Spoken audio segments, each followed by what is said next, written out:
I love talking about clocks. I could talk about clocks all day. Not everyone wants to hear about them, but everyone wants to hear about the clocks at the Palace of Westminster. Whether it's Big Ben, whether it's just being interested in such a busy building, working on clocks, doing the time change, maintaining, it's something I take a lot of pride in. Ian Westworth and Alex Jeffrey are part of a small team of clockmakers at the Palace of Westminster in London. Twice a year, when the clocks spring forward or fall back across the United Kingdom, they have the responsibility of adjusting 2,000 timepieces before lawmakers return to work. There's 2,000 clocks on the parliamentary estate, there's 500 heritage clocks, there's 2 days, and it's our task to perform the GMT time change. Overnight, we changed Big Ben, the great clock of Westminster, and we put that back an hour just to make sure everybody who can now see the dials can actually tell at the right time when they wake up on Sunday morning.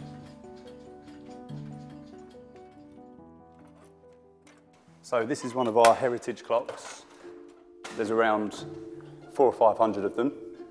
And we're just going to bring the minute hand back to do the time change, being careful not to graze the dial. And it's in one of the committee rooms along committee corridor where a lot of important meetings happen.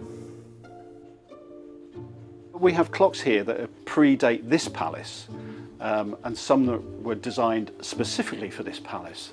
We do actually come across clocks that we've never found before. It only happened the other week. An MP contacted us saying, I've got a clock in my office, it hasn't run for some time. And I'm thinking, I've been here 18 years and I've never been into your office. He said, that's probably why it hasn't worked. The time changes were put in initially as a mechanism, a practical mechanism to take advantage of daylight hours in the summer. So it's important, I think, to keep that tradition. In the United Kingdom, Winston Churchill championed the concept of daylight saving during the First World War before he became Prime Minister, believing that the country could save energy by stretching the hours of evening sunlight. The practice has spread across the world. In the US, most states observe daylight saving, moving clocks forward in the spring. Only Hawaii and most of Arizona don't.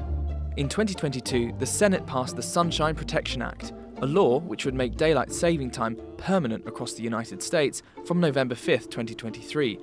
If passed by the House, the clocks would not fall back again. In the UK, a 2019 poll showed that a small majority of Britons want to keep changing the clocks. At the Palace of Westminster, its resident clockmakers are responsible for maintaining this tradition.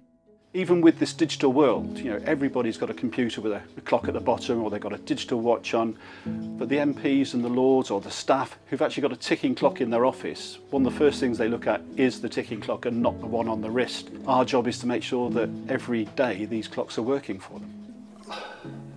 The last clock of the day before doing Great Clock Tonight. There's a lot of ground to cover. I left my step count on last year and it was 55,000 steps. It's very time consuming, but it's very rewarding.